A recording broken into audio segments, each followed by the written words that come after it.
This was one of the first things I did when I started playing with dye discharge.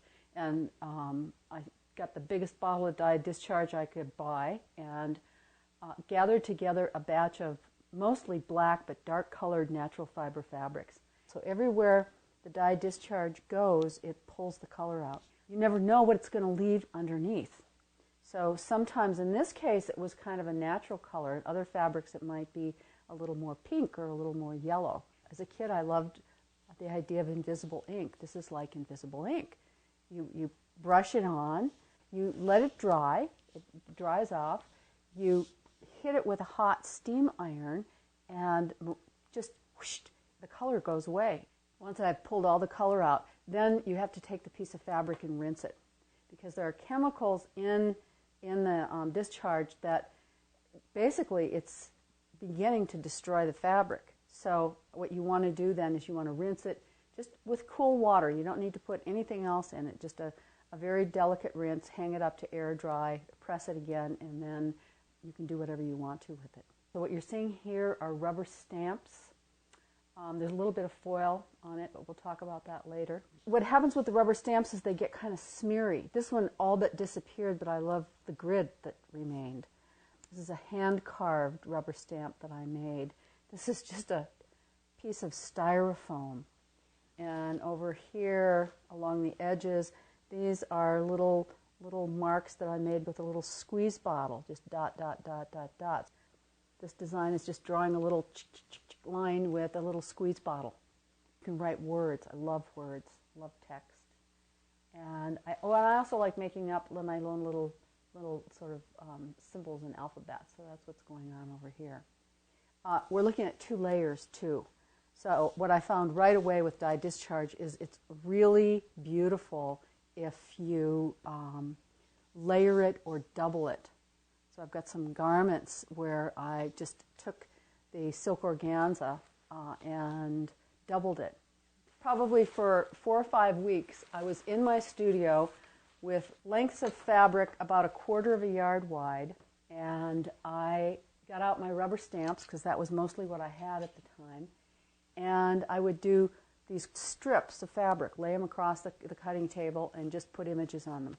This garment actually has a combination of rubber stamps, which are kind of blurry and obscure, and then I was getting into silk screening. So what I found with the silk screened images is you get a little bit more clarity. Here's a silk screen. Here's a rubber stamp. You can really see how the discharge didn't really penetrate all the way. This might have been wet at this point. Here is a silk screen. So you get a much crisper, cleaner effect with the silk screen. It's kind of nice to combine them. When you double, like you get double the power of the effect when you double the fabric over. Kind of obscure and mysterious. I wanted to show another effect that is so simple and so beautiful. This is just the sponge brush.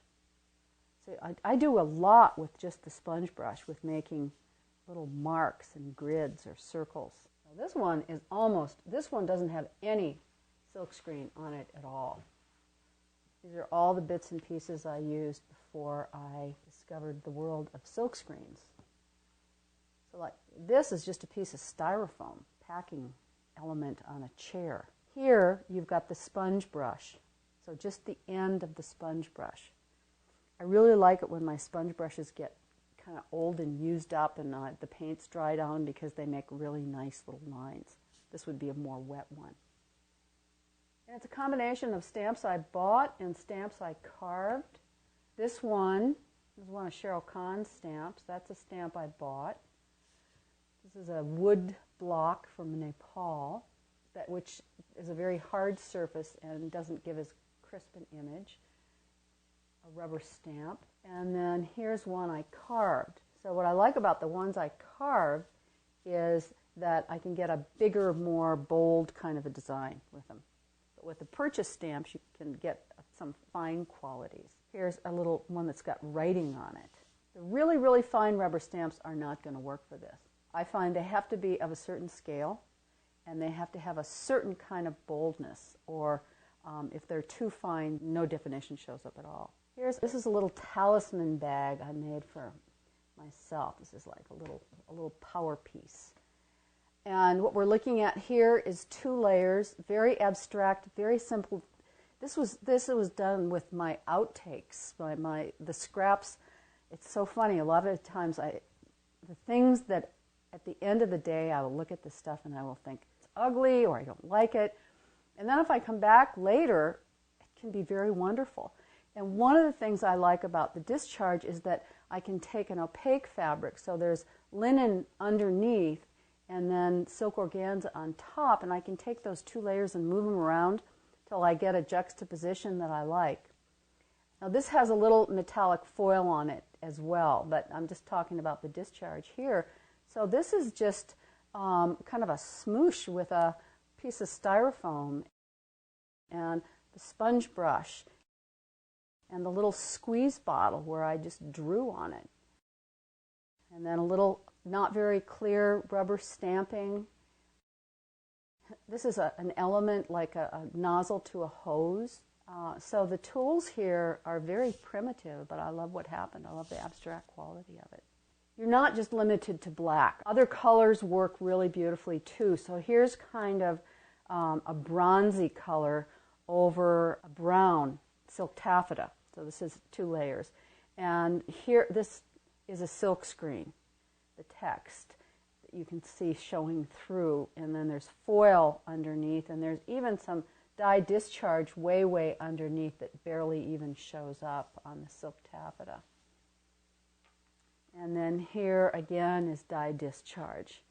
So this is a stamp, and then these little bits are metallic foil and fusible web, bits of fusible web that have been foiled.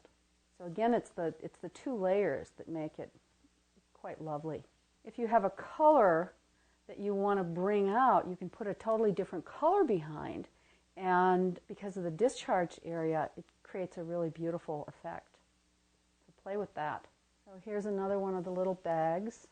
So once again, this is layering, mostly dye discharge with a little foil in it. So I've got black organza on top and black linen or silk noil behind. So it's a combination of stamps, silk screens, stamps. You can see I'm using a lot of the same stamps over and over again.